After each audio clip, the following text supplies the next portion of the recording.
Assalamualaikum warahmatullahi wabarakatuh. Bismillahirrahmanirrahim. Allahumma shalli wa sallim wa barik ala sayyidina Muhammadin wa ala alihi washabihi ajmain. Amma ba'du. Ini Rembang. Rembang itu ada manusia Quran yang tidak banyak dikenal orang. Itu kalau bapak ibu tanya tentang fikih-fikih dalam Quran, itu beliau luar biasa itu. Namanya Gus Baha. Kemarin Gus Baha itu agak menyindir kita semua yang di Maulid Rasul. Gus Baha tahu Bu ya, orang tercerdas di Indonesia sekarang yang menemukan 200 hukum fikih yang tersembunyi dalam Al-Quran. Jadi hukum fikih itu ada 1500, wakila ada 800. Dalam Al-Quran baru ketemu 500 gitu ya. Nanti kalau sudah full ketemu hukum fikih, insya Allah kiamat. Insya Allah ditiupkan sangkakala oleh Allah Subhanahu wa ta'ala. Alhamdulillah, lulusan pesantren bukan lulusan kampus, tidak sekolah SD, tidak sekolah SMP, menjadi orang tercerdas sedunia. Sedunia. Kalau nganjur-nganjurnya sederhana itu ndelok Gus Baha terus isin ya Allah, aku kalah mbek Gus Baha soal sederhana nih. Allah, saya mengenal Gus Baha tahun 91. Saya ini sahabat dan murid beliau. Dikatakan sahabat-sahabat bareng sama beliau, dikatakan murid, saya mengambil ilmu dari beliau. Cocok. Nggih Gus. Cocok. Lagi aku anggar salut karo kupluke iki lho. Kok mesti enak cenggere ngono. Kok kaya pitik wae. Nah, enak cenggere niki ora nyindir lagi. Memang betul. Ini menunjukkan bahwa ada ciri khas beliau. Nah, Gus Baha. Jadi kalau saya, Gus Baha ini menurut saya luar biasa ya. Kenapa saya katakan luar biasa? Orangnya hafal Quran, orangnya ahli tafsir, orangnya ahli fikih. Menurut saya jarang-jarang loh ya orang yang ahli tafsir, ahli fikih, ahli tasawuf lagi, thariqah. Ini jarang-jarang menurut saya orang seperti ini. Dan saya suka penyampaiannya Gus Baha itu, saya suka. Kula remen kali Gus Baha dan wa akronihi wa man yumathiluhu. Niku keranten keilmuannya jelas. Terus dalam hal penampilan niku apa anani? Bloko suto, angel para rawuh golek kiai sing berpenampilan apa anane. Kadang durung dadi Habib dandanane kaya habaib, wong Malang lek ngarani kemabib. Mboten Arab, gayane kaya Arab. Jadi ini maliat mboten Arab tapi kemarab. Gus Baha yang iso ngarang kitab mengke wicantenan kali tanggi sugeng tindak sambil wilujengge Jawi murni. Padahal kemampuan Arab pol ngarang kitab Arab nggih saged. Nah sing rodok kemarab kemabib niku wau dijak ngomong tenan ra iso. Cara dikongkon nerusne nunan talil i'rabang ya ramuni ya. Oh ramuni. Tapi lek gayane Gus Baha kalah. Serbane jos, coba yo jos lek perlu minyak wangi sak liter sokne kabeh. Tadi disebut ada Gus Baha, pengetahuan beliau hafal Al-Quran, lalu kemudian mengerti tafsir, pakar, diberikan Allah pula ilham, banyak hal-hal yang baru kita dengar dari kajian-kajian beliau. Rupanya beliau termasuk mustasyar, penasehat, bahkan salah satu dari pendiri pusat kajian tafsir. Ini baik sekali. Ini Rembang.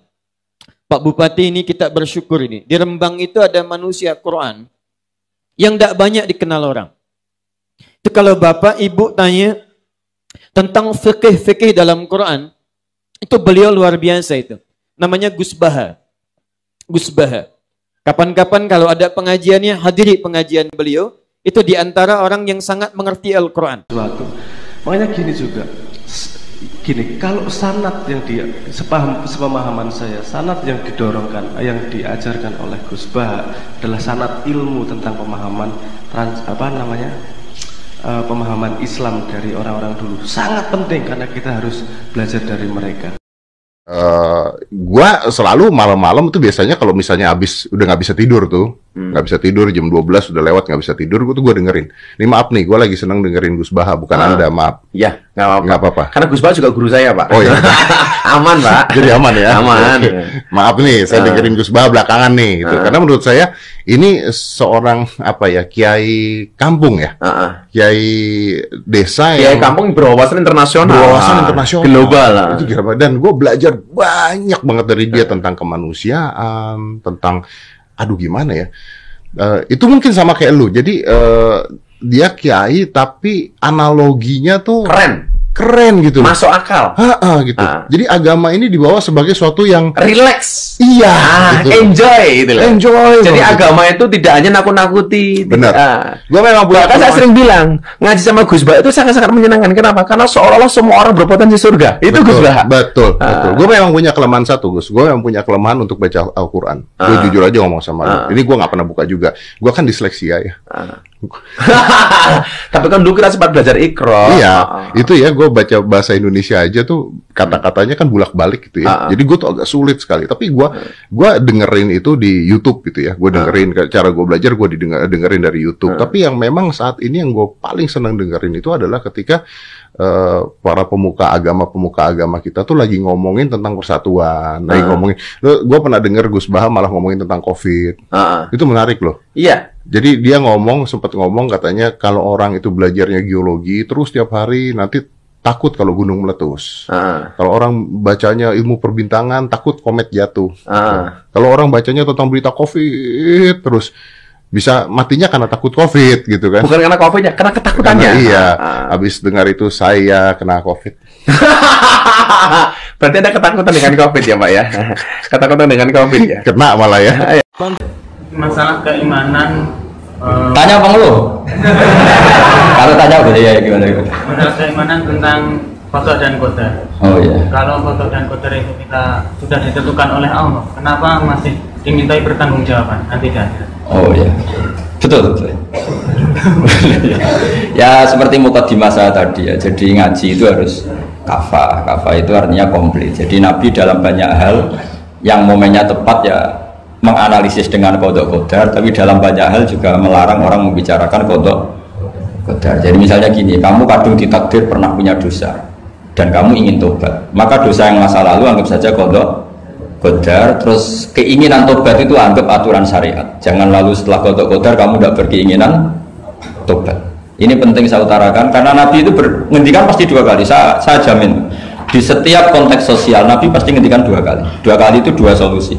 Nabi pernah ngendikan idza dzikiral qadar fa'amsiku wa idza dzikra ashabi fa'amsiku. Jika umatku telah menjustifikasi qada dan qadar fa'amsiku, kamu jangan ikut-ikut. Karena nanti akan yang zina enggak apa-apa, saya sudah qada qadar, yang maling ya enggak apa-apa karena sudah qada. Wah bahaya, bisa hancur syariat kalau seperti itu. Tapi ada banyak hal yang Nabi mengisnadkan itu ke qada qadar. Kayak cerita Nabi Musa dan Nabi Adam. Ada kan di hadis Sahih itu jelas. Ini dengerin, ini betul di hadis Sahih. Nabi Musa itu saking Israelnya, memang beliau orang apa? Pertama, semua Nabi kan pasti alami diangkat ke alam roh. Nabi loh ya, tidak sampean Nabi. Sampean tidak usah ambisi begitu, Nabi ini. Ketika beliau diangkat di alam roh itu ketemu Nabi Adam. Padahal Nabi Adam kan Abul Basar, tokoh utama ada. Pertama ketemu langsung ngomong gini, anta Adam, kamu betul yang namanya Adam? Ya saya Adam. Antal ladzi akhrajtan nasa minal jannati wa asqaitahum. Saya hafal hadisnya. Antal ladzi akhrajtan nasa minal jannati wa asqaitahum. Gara-gara kamu orang enggak hidup di surga. Jadi kalau sampean marah gara-gara kamu, saya harus cari uang sampai Korea gitu.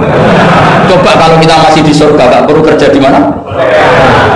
Karena semuanya tersediakan, enggak punya istri jelek, semuanya cantik karena bidadari. Gara-gara jenengan kita harus keluar di bumi dan keluar dari surga. Nabi Adam itu karena orang sepuh ya, beliau santai saja. Anta Musa, kamu betul Musa? Ya saya Musa. Anta kalimu? Ya saya kalimu. Anta Sofio? Ya saya. Nabi Adam masih muji-muji rilek. Ini pentingnya orang bijak. Jadi kalau sama nanti ngelawan saya tetap bijak insya Allah. Tapi sampai bisa neraka, ngelawan kiai itu dosa. Dosa sekali, bukan dosa biasa, sangat dosa. Nabi Musa, Nabi Adam masih anta Sofi wa anta kalimu. bukankah kamu melihat di Taurat bahwa saya akan dosa dan akan dosa saya sudah ditulis 40 tahun sebelum saya dosa? Iya ya Musa, iya ya Nabi Adam, ya betul gitu. Berarti kamu mengkritik saya, atalumunani fi amrin qad qadahu. Kamu mengkritik saya, menyalahkan saya dengan sesuatu yang sudah digodok-godok oleh Allah sebelum saya lakukan. Jadi sudah ditulis sama Allah 40 tahun sebelum saya salah, sudah ditulis skenario-nya, nanti Adam akan salah terus keluar dari surga. Memang dari awal skenario-nya seperti itu. Itu ibarat istri kamu sudah tahu ini kalau miskin setia, kalau sudah kaya nanti pola, itu sudah tahu. Tapi anehnya istri kamu ketika nyata pola kok tidak siap, padahal sebetulnya sudah tahu, dia kan. Makanya saya kalau ngaji di mana-mana bilang kelirunya orang Indonesia itu satu, kalau ilmunya terbukti itu tersiksa, itu kelirunya orang ini. Semua cowok tahu nggak, semua lelaki tahu nggak, kalau nggak pernah nafkahi diomelin, tahu nggak? Tahu. Tapi ketika itu nyata nggak siap. Harusnya ketika nyata diomelin, alhamdulillah ilmu saya benar, terbuatnya. Tapi istri kamu juga gitu. Biasanya orang lanang dua akeh pola. Terus denger sampai mulai cinta orang lain. Harusnya kan alhamdulillah ilmu saya benar kan. Artinya gini, manusia saja bisa memprediksi. Kan nggak mungkin kita nyifati Allah nggak tahu Nabi Adam salah sebelum nyata-nyata salah, tentu itu tidak mungkin. Nah, maknanya qada qadar kira-kira gitu, Allah itu tahu apa yang akan terjadi. Tapi tetap saja ini nggak boleh dipakai justifikasi untuk maksiat. Makanya jelas aturan Quran, saya mohon kamu nggak boleh salah. Ini nanti saya baca, saya hafal tapi ini biar tamu ayatnya. Itu ayatnya kan ma asaba musibatin fil ardi wala fi anfusikum illa fi kitabim min qabli an nabraha inna dzalika 'ala Allahi yasir likai la ta'saw 'ala ma fatakum wa la tafrahu bima atakum. Jadi apa yang mengenai kamu di bumi maupun ada pada diri kamu, anggap saja itu, yakini saja sebagai qada qadar, supaya kamu tidak putus asa apa yang sudah terlewatkan dan tidak bangga dengan apa yang kamu sudah. Misalnya saya ini kan termasuk kiai keren misalnya itu saya tidak pernah bangga karena memang ditulis kalau suatu saat Gus Bah itu keren, jadi bangganya di mana? Kan sesuai skenario. Jadi untuk menghilangkan ujub bangga itu dengan cara iman sama qadar qadar. Terus likaila tak soal wafatakum, kamu tidak perlu putus asa dengan apa yang sudah kelewat. Misalnya masa lalu kamu ya tadi diusir istri, suami, macam-macam lah, utangnya banyak, sudah bangkit saja, sudah takdir. Jangan lupa like, komen, dan subscribe.